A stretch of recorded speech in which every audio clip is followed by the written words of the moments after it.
ఇక్కడ ఒక విచిత్రమైన విషయం ఏంటంటే ఈజిప్ట్లో మీరు ఎక్కడికి వెళ్ళినా కూడా హాయ్ ఇండియా నమస్తే, hi India how are you, so ఇలాగ మనల్ని పలకరించడం ఇది చాలా ఆశ్చర్యంగా అనిపించింది. కానీ పోయిన వీడియోలో మాట్లాడిన విషయం చూడండి. అంటే ఇప్పుడు ఆఫ్ఘనిస్తాన్ యొక్క ఫారిన్ మినిస్టర్ వచ్చారు కదా, ఈయన జయశంకర్ గారిని కలవడంతో చూడండి, మీకు కాబూల్లో భారత్ తన ఎంబసీని ఓపెన్ చేస్తుంది. అలాగే విమానాలు కూడా, సో డైరెక్ట్ విమానాలను కూడా మళ్ళీ స్టార్ట్ చేస్తాము. సో మా భారతీయులు ఆఫ్ఘనిస్తాన్ దాకా వస్తారు. అలాగే చూశారనుకోండి, ఇప్పుడు ఆగిపోయిన ప్రాజెక్టులు, ఇప్పుడు వాళ్ళ మీద శాంక్షన్స్ ఉన్నాయి కదా, ఆగిపోయిన ప్రాజెక్టులను అంతా కూడా మేము మొదలు పెడతాము. ఈ శాంక్షన్స్ అనేవి మేము పెద్దగా పట్టించుకోము అని మనం చెప్పడం. అంటే పాకిస్తాన్ ఏమో మీకు అట్టడుక్కు వెళ్ళిపోతుంది, అడుక్కు తింటున్నారు. ఈ టైంలో ఆఫ్ఘనిస్తాన్కి భారత్ సపోర్ట్. అంటే ఒకసారి మనము ఎప్పుడైతే ఇలాంటివి మాట్లాడుతున్నామో ప్రపంచ స్థాయిలో మీకు ఒక కొత్త ట్రెండ్ స్టార్ట్ అవుతుందండి. ఇప్పుడు మీకు వాళ్ళ ఫారిన్ మినిస్టర్ ఈ అమీర్ ఖాన్ ముఠానీని ఏం చెప్తున్నాడంటే, మీరు మా ఆఫ్ఘనిస్తాన్కి రండి, ఇక్కడ ఈ మినరల్స్ ఉంటాయి చూసారా, రేర్ ఎర్త్ మినరల్స్, ఆ ఎక్స్ప్లోరేషన్ చెయ్యండి, మీకు కావాలంటే ఒప్పందాలు వేసుకుంటాము, మీరు అన్నప్పుడు మాకు సేఫ్గా ఉంటుంది. అంటే రేర్ ఎర్త్ మినరల్స్ మీరు వెళ్ళి అక్కడ మీరు మైనింగ్ చేయడము, మీ ప్రాజెక్టులు మొదలు పెట్టేది మామూలు విషయం కాదండి. ఎందుకంటే చైనా వాడు అక్కడ రెడీగా ఉన్నాడు. ఇక సోవియట్ యూనియన్ అంటే 10 ఏళ్ల పాటు ఇదే ప్రయత్నాల్లో ఉన్నారు. అమెరికా వాడైతే మీకు వార్ ఆన్ టెర్రర్ అని చెప్పి ఇదే పనిలోనే కదా ఉన్నాడు, ఎవడు చేయలేకపోయాడు. ఇప్పుడు చైనా వాడు కూడా ట్రై చేస్తున్నాడు కదా, అవ్వడం లేదు. కానీ భారత్కు వాళ్లే స్వయంగా వచ్చి ఇలాంటి ఆఫర్ ఇవ్వడము అనేది అందరికీ చాలా చాలా కోపంగా ఉంది. పాకిస్తాన్కి అయితే చాలా కోపం, కాబట్టే బాంబింగ్ జరిగింది. సో ఇప్పుడు వార్తలు ఏమిటి అంటే, 100ల మంది సైనికులు, అంటే పాకిస్తాన్ వాడు ఎప్పుడు అబద్ధాలే కదండి, ప్రపంచానికే తెలుసు, పచ్చి అబద్ధాలు ఆడతాడు. 200 మంది తాలిబాన్ సైనికులను, వీరులను మేము హతము చెయ్యగలిగాము. అంటే వాళ్ళు మా పోస్టుల మీద దాడులు చేశారు, సో మేము తిరగబడ్డాము, సో మా వద్ద ఉండే అత్యాధునికమైన ఆయుధాలను వాడాము, సో వాళ్ళను మట్టి కరిపించాము, ఇంతమంది చనిపోయారు అని చెప్తున్నాడు. ఇక తాలిబాన్ వాళ్ళ వైపు నుంచి 58 మంది పాకిస్తాన్ సైనికులు మరణించారు.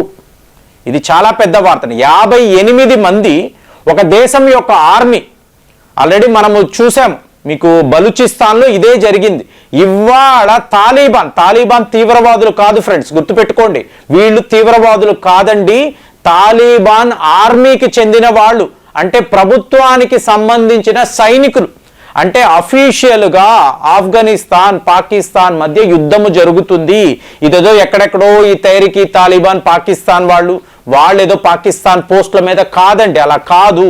ఇది డైరెక్ట్గా ఒక యుద్ధమే, దేశము దేశానికి. అందుకన్నా బ్రదర్హుడ్ అనేది పోయింది. పాకిస్తాన్ పెంచి పోషించిన తాలిబాన్ ఇవాళ వాళ్ళ మీద తిరగబడము, మా ప్రాంతాలనంతా మర్యాదగా మాకు అప్పజెప్పండి, ఇచ్చేసి మీరు పారిపోండి. ఇది ఆల్రెడీ నాకు తెలుసు ఒక 2 ఏళ్ల క్రితము ఓపెన్గా ఖైబర్ పఖ్తూన్ఖ్వాలో మీటింగ్ పెట్టి ఇక్కడంతా కూడా ఈ పాకిస్తాన్ సైనికులు ఇక్కడ నిలబడి ఉన్నారు, మాకు రక్షణ అంటున్నారు, ఈ ప్రాంతాలలో పోలీస్ స్టేషన్లు ఉన్నాయి, వీళ్ళ మిలిటరీ పోస్టులు ఉన్నాయి, వెకేట్ చేసి వాళ్ళు వెళ్ళిపోవాలి. ఎందుకు? ఏకంగా 17 లక్షల మంది ఆఫ్ఘనిస్తాన్ ప్రజలను దేశం నుంచి వెళ్ళిపోండని బెదిరించి భయపెట్టి వాళ్ళు తరిమివేశారు. ఎంత తప్పు!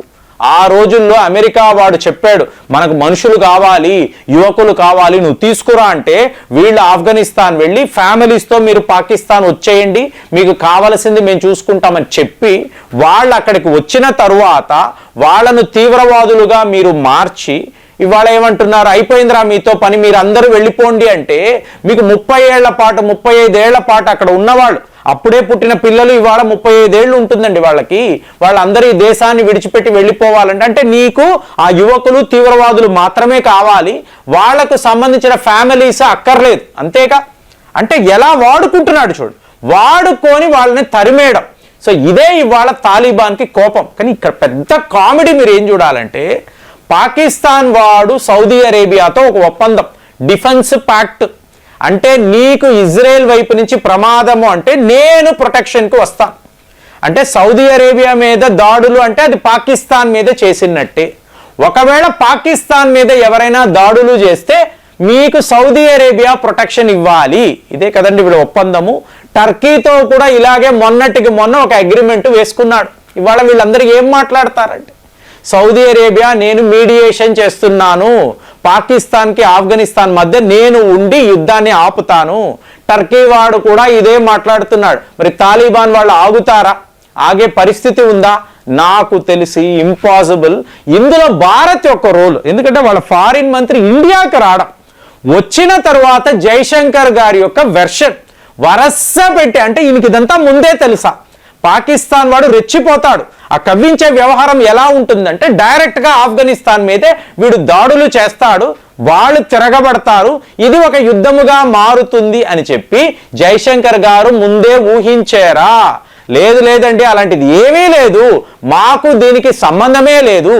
ఆయన వచ్చాడు, ఆయనతో ఒక బైలాటరల్ మీటింగ్ జరిగింది, వాళ్ళు అటు ఉన్నారు, మేము ఇటు ఉన్నాము, ఒప్పందాలు వేసుకున్నాము, ఇవాళ వాళ్ళు మాట్లాడుతున్న రేర్ ఎర్త్ మినరల్స్ అన్నారు, చేశాం. సో ఇందులో ఈ ఒప్పందములో ఈ యుద్ధాలకి మాకు సంబంధమే లేదు, మా రోల్ ఏమీ లేదు అని చెప్పి జైశంకర్ గారు స్టేట్మెంట్స్ ఇవ్వచ్చు, మాట్లాడవచ్చు. కానీ దీని వెనుక మోదీ యొక్క వ్యూహము ఉందా? సో మీకు పాకిస్తాన్ని ఇవ్వాలి అంటే ఇదే రైట్ టైం అండి. ఈ టైంలో పాకిస్తాన్ని కొడితేనే మనకు అడ్వాంటేజ్. ఎందుకు అంటే వాళ్ళు క్లియర్గా చెప్తున్నారు, ఈ కాశ్మీర్ అనబడే ప్రాంతము పూర్తిగా భారత్కు సంబంధించింది, భారత్ యొక్క భూభాగం, దాన్ని వాళ్ళు భారత్కి తిరిగి ఇవ్వాలి. మా రోల్ ఏమీ లేదు. మమ్మల్ని అడిగారు, మీరు పీఓకే దాకా రండి, భారత్పై తీవ్రం అన్ని మాట్లాడారు, నథింగ్ అండి. మేము మారిపోయాం, మేము ఒక మంచి పాలన చెయ్యాలి, మా ప్రజలకు మంచి జీవితాలు ఉండాలని మేము కోరుకుంటున్నాం కాబట్టి భారత్ దాకా వచ్చాం. మరి దీన్నంతా విడిచిపెట్టేసి ఇవాళ మళ్ళీ మమ్మల్ని తీవ్రవాదులుగానే వీళ్ళు చూడడము, మీకు ఆఫ్ఘనిస్తాన్ అంతా తీవ్రవాదులు నిండిపోయి ఉన్నారంటే నీ దేశంలోనే వాళ్ళు ఉన్నారు, నువ్వే ఒక అతిపెద్ద తీవ్రవాది, నువ్వు చెప్పడంతోనే కదా మేమందరం ఇలాంటి మార్గాన్ని ఎంచుకున్నాము. కాదు, మాకు వద్దు, ఇలాంటి జీవితాలే వద్దు, మేము మారుతున్నాం అన్నప్పుడు ఇది తట్టుకోలేక అమెరికా వాడు తట్టుకోవడం లేదంటే వాడు 20 బిలియన్ అమెరికన్ డాలర్స్ ఖర్చు పెట్టాడు. ఈ డబ్బంతా పాకిస్తాన్ వాళ్లే కదా తీసుకున్నారు. తీసుకొని ఇవాళ తాలిబాన్తో ఇలా వ్యవహరించడం ఏంటి? సో ఇది పాకిస్తాన్ యొక్క పాపము. ఆ పాపము ఇవాళ పండింది. ఇది భారత్ ద్వారా జరగడము అనేది అంటే మనకే కదండి అవసరం.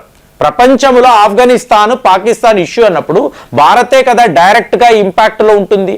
అలాంటప్పుడు మనము ఇవాళ అక్కడ నిలబడి మనం ఆఫ్ఘనిస్తాన్తో మాట్లాడి పాకిస్తాన్పై ఇంత పెద్ద యుద్ధాన్ని చేయించడము అనేది చాలా చాలా విచిత్రమైన వ్యవహారము. కానీ పాకిస్తాన్ వాడి అబద్ధాలు, 200 మంది ఇలాగా ఆఫ్ఘన్ సైనికులు ఇలా మరణించారని వాడు చెప్పడము పచ్చి అబద్ధమని ఇంటర్నేషనల్ మీడియానే ఇవాళ మాట్లాడుతుంది. ఎప్పుడు కూడా పాకిస్తాన్ వెర్షన్ కన్నా ఆఫ్ఘనిస్తాన్ చెప్తున్న వెర్షనే కరెక్ట్గా ఉంది. 58 మంది పాకిస్తాన్ సైనికులు అనేవాళ్ళు, అంటే ఈ వీడియో రికార్డ్ చేస్తున్న టైం నాకు వస్తున్న రిపోర్ట్స్ బట్టి 58 మంది అని అంటున్నారు. కానీ అదే పాకిస్తాన్ చెప్తున్న 200 మంది అనేది ఫాల్స్. అందులో ఎటువంటి నిజము లేదు. లిటరల్గా పాకిస్తాన్ సైనికులే ఆఫ్ఘనిస్తాన్ సరిహద్దులను విడిచిపెట్టి పరుగు పారిపోతున్నారు. ఎవరైతే దొరికారో వాళ్ళను చాలా చాలా వీడియోస్ మనం చూపించలేము, ఆ ఫొటోస్ కూడా మనము ఇక్కడ డిస్ప్లేలో పెట్టలేమండి. చాలా దారుణంగా పాకిస్తాన్ సైనికులను ఆఫ్ఘనిస్తాన్ వాళ్ళు, ఎందుకురా నువ్వు పాకిస్తాన్ వైపు నుంచి, ఫస్ట్ యువకుడు మాతో కదా ఉండాలి, పాకిస్తాన్తో ఎందుకున్నారని వాళ్ళను కొట్టి తరిమి వేయడము, లైన్లో నిలబెట్టి ఎన్నో రకాలుగా ఉంటాయి కదండి. యుద్ధము అన్న తర్వాత అక్కడ నో మెర్సీ అంటాం కదా, ఆ పద్ధతిలో తాలిబాన్ వాళ్ళు వ్యవహరిస్తున్న శైలి ఇదంతా చూసినప్పుడు పాకిస్తాన్ వాడు ఎలాంటి ఒక తప్పు చేశాడు, ఆ పాపానికి శిక్ష అనేది ఏ స్థాయిలో పడుతుందో ఇవాళ క్లియర్గా ప్రపంచం చూస్తుంది. ఈ యుద్ధం అయితే ఇప్పటికప్పుడే ఆగదు. ఇంకా కూడా తాలిబాన్ వాళ్ళు ప్రాంతాలను ఇలా ఆక్యుపై చేసుకుంటూనే వెళతారు. ఇదైతే ఆగే సమస్యే లేదు అని చెప్పి ప్రపంచ స్థాయిలో అందరూ మాట్లాడుతున్నారు. మరి పాకిస్తాన్ వాడి పాపము పండింది అని చెప్పి మీకు అనిపిస్తుందా? మీరు ఏం ఆలోచిస్తున్నారు? కామెంట్స్లో రాయండి. మళ్ళీ వచ్చే వీడియోలో కలుద్దాం. జై హింద్.